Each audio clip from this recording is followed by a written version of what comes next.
In this video, I'm going to teach you how to connect OTG to iPhone 8 Plus. It's a very easy process, so make sure to follow along. In this video, I'm going to give you easy to follow instructions on how to properly set up and use an OTG cable on your iPhone 8 Plus. You will be able to connect something like a USB flash drive, you can connect an external storage device, or something like an SD card reader. You will be able to set this up by first opening the settings on your iPhone 8 Plus and accessing the Face ID and passcode category.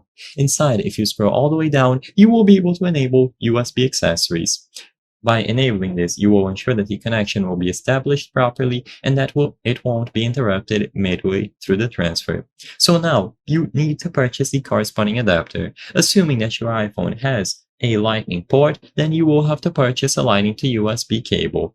So plug one end of the lightning to USB adapter into the iPhone, and for the other end, you will be able to plug in a flash drive, an external storage device, or something like an SD card reader. Just plug whatever device you want to use on your iPhone there, and immediately upon plugging it into the adapter, you will be able to open the Files application on your iPhone. You can also download different file browser apps through the App Store, but the Files application should be enough. Now, inside, you will be able to find your external storage device as long as you connect it properly through the OTG cable. Tap on that specific device and you will be able to access, view, and modify all of the files. You can tap on a specific file to view it, so an image, a video, and you can copy it over to your iPhone by pressing and holding and then moving it, or choosing the copy or move option. Navigate to the desired location on your iPhone, such as the Photos app, the Files app, and so on, and paste the files. They are now going to be accessible within your iPhone, and you can transfer as many files as you wish using the OTG.